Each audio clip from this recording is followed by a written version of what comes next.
চলছিল। বাবা ছেলে রেস্টুরেন্টে ইফতার করতে এসেছিল।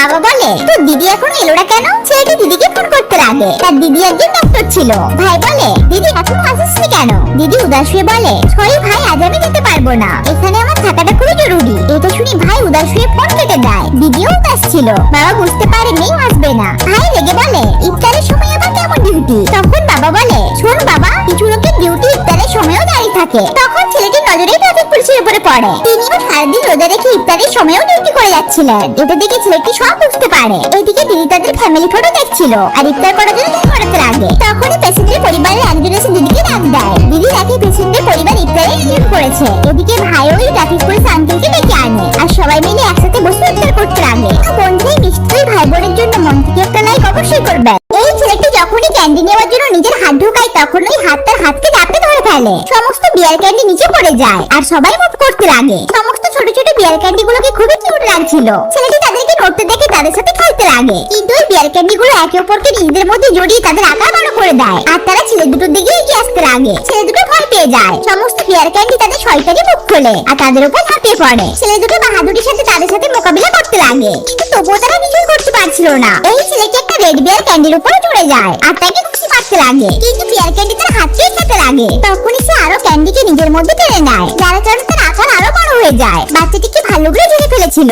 তখনই এই বাচ্চাটি সাদের জন্য ফোন করতে যাচ্ছিল। তখনই তার মাথায় একটা সবুজ ভাল্লুক লাফিয়ে পড়ে, ঘাবড়ে যায় আর নিচে একটা খোলা বইয়ের উপরে পড়ে যায়। ওই বই ভাল্লুককে নিজের মধ্যে টেনে নেয়, যা দেখে বাচ্চাটি বুঝতে এই বইটা দেখে বাঁচাতে পারে। তাই বাচ্চাটি দ্রুত ওই বইকে ভাল্লুকের দিকে দেখায়, যার কারণে সমস্ত ক্যান্ডি বইয়ের মধ্যে টানা হয়ে আসতে লাগে আর এভাবে তারা বেঁচে যায়। সমস্ত কর্মচারী হয়রান হয়ে বিল্ডিং এর দিকে দেখে যে একটা বাস বিল্ডিং এর উপর ফেসে রয়েছে। আসলে এই ঘটনা কিছুক্ষণ আগে ঘটেছিল।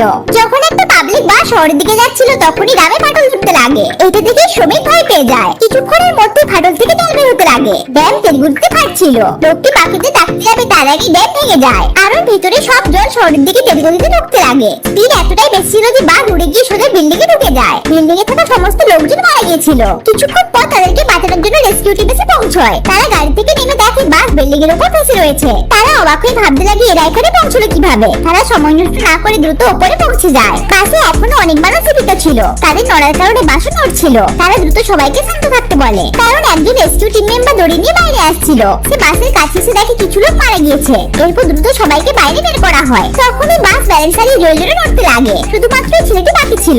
সিকিউরিটি ম্যান তাকে হাত ধরতে বলে। তখন সে দেখে যে নিচে ফাটল ধরতে শুরু করেছে। শর্ট সার্কিট হওয়ার কারণে ইঞ্জিনে আগুন লেগে যায় আর পুরো বাস জ্বলে ওঠে। খরগোশের উপর বিরক্ত হয়ে লোকটি খেতে চারিদিকে কারেন্টের তার লাগিয়ে দেয় আর ওর উপরে বাটন লাগিয়ে রাখে। এরপর কারেন্ট চালু করে দেয়, কিন্তু ভুল করে খরগোশরা ওটা দেখে নেয়। প্রথমে তারা কারেন্ট বন্ধ করে দেয়। এরপর লোকটির মজা নিয়ে এমন নাটক করতে লাগে যেন তাদের কারেন্টে ঝটকা লেগেছে। এরপর দুষ্টু খরগোশগুলো মজায় মজায় বাটন খেতে লাগে। এটা দেখে লোকটির খুবই রাগ হয় আর সে যখনই দরজা খুলে তার জোরে ঝটকা লাগে। এরপর পেছনে দরজা খোলার চেষ্টা করে, কিন্তু ওখানে ঝটকা লেগে সিঁড়ির উপর গিয়ে পড়ে যায়। এরপর সে ধীরে ধীরে কারেন্ট থেকে বেঁচে দরজা খুলে দেয়। এরপর ছাদে চড়ে নিচে নামার চেষ্টা করছিল, কিন্তু এখানেও বারবার কারেন্ট থেকে ব্যাটারি ধরাম করে নিচে পড়ে যায়। পরের দিন সকালে সে তার পড়োশী মেয়েটির সাথে কথা বলছিল, যাকে সে খুবই পছন্দ করত। তখনই খরগোশ তার মজাক বানানোর জন্য তার উপর টমেটো ঢুকতে লাগে, যার কারণে সে খুবই নোংরা হয়ে যায়। তাই মেয়েটি দরজা বন্ধ করে ভেতরে চলে যায়। লোকটি রেগে একটা পটাকায় দুষ্টু খরগোশদের দিকে ছুড়ে দেয়। এর কারণে একটা খরগোশকে সে ধরে ফেলে, কিন্তু তখনই মেয়েটি চলে আসে। এই লোকটি তাকে ছেড়ে দেয়। যাওয়ার সময় তার পকেট থেকে একটা রিমোট পড়ে যায়। দুষ্টু খরগোশ যখনই বাটন প্রেস করে বিস্ফোরণের কারণে একটা বিশাল বড় গাছ মেয়েটির ঘরের উপরে পড়ে যায়। লোকটি মেয়েটিকে বোঝানোর চেষ্টা করছিল,